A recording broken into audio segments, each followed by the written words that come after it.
to find this, you just go to lessons, you go to endgames, and then you go to rook, and you go to winning rook endings.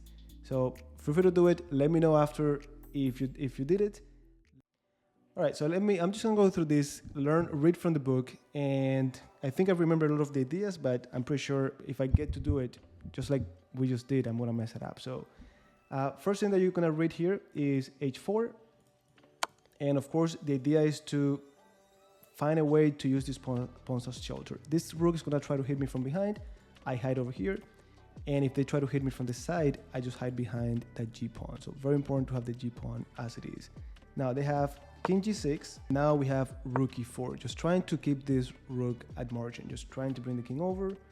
And again, no rush. It doesn't make a difference if you do it faster or not. Just make sure that you're accurate and you make no silly mistakes. So rook e4, I think that makes sense to all of us. Then check. They're giving here, if king h5, which could be a little bit annoying, we simply go check and we continue to make progress. We're gonna have the 5th rank for us. The rook is defending it. We should be fine. So instead, we got rook f1. King has to go to g4. Yep. Then rook goes to a1. Then rook goes to b4. It's just getting. I know that none of us is gonna memorize all of this, but it's getting familiarized with the ideas. Just being patient. Bring the rook away, far away from the king. That way you can hit him from the side. Control these files or this rank so that they cannot put you in check and so on. Then rook a3. Now do we have h5? Yep, h5, king h6. Then rook to b6. Anytime we can make progress, we're going to take that opportunity. King goes to h7. Then here, guys, what would you play? And again, when you're doing this on your own, the more challenging you make it for you, the more active learning you get, the easier it will be to remember. So here, what should we play?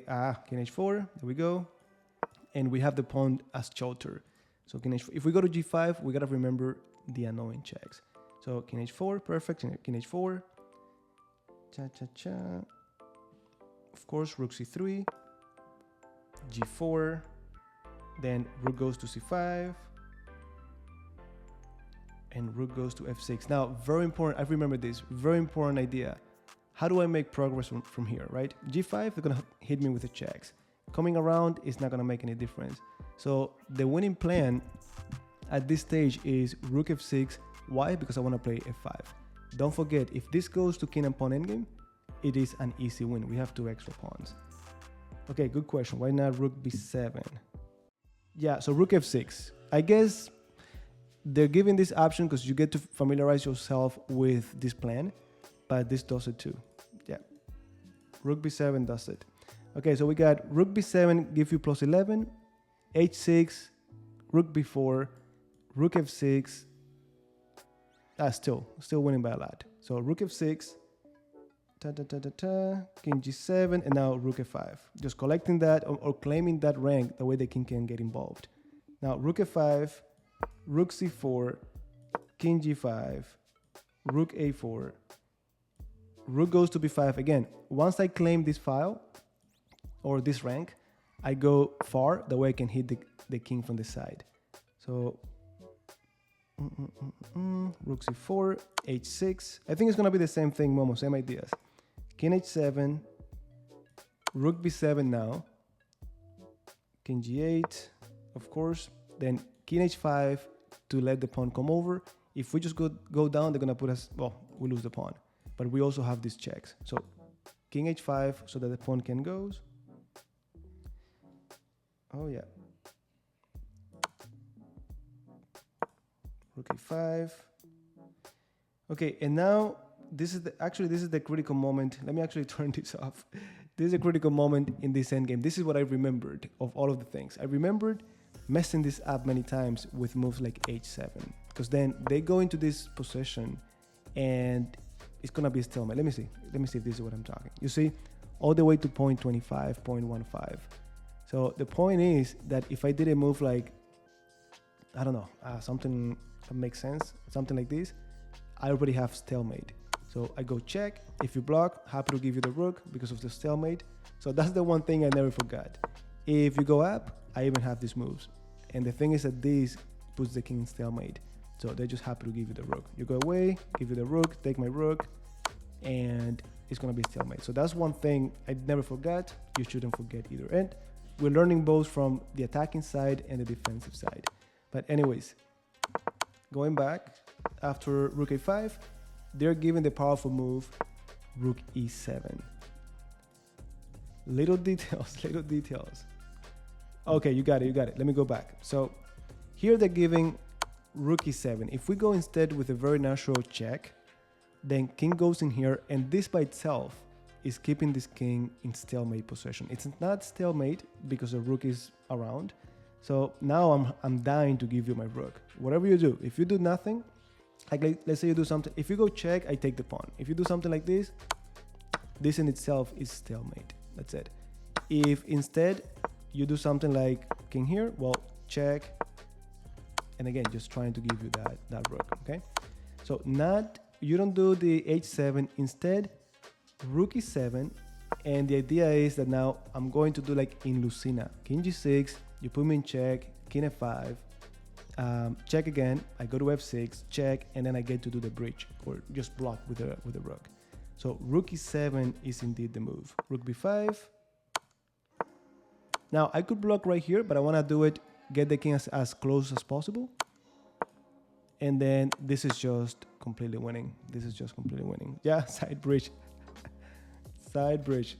Okay, that's what matters, guys. That's what matters. Now, let me go back. After rook b6, rook e6, if they go rook b8. Nope. Rook b1. Okay. Then rook e8, that's it. And g6. If instead they go rook b8, same thing that Momo said. g6, rook a8, look at this, h7, king h8. Guys, what do we do at this point? It's so easy to mess this up, so easy to mess this endgames up. I think you'll be able to pull it off over the board, but if you're low on time, you might easily mess it up. So why to move? What's the last thing that we need to implement here?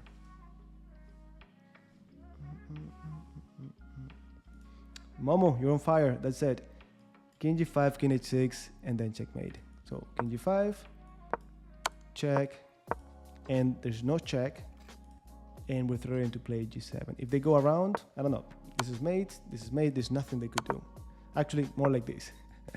This is mate, and anything else, then just checkmate. All right. So there you have it, guys. Let me go from the beginning. You get yourself connected past pawns. You gotta remember these ideas. Be careful how you push the pawns.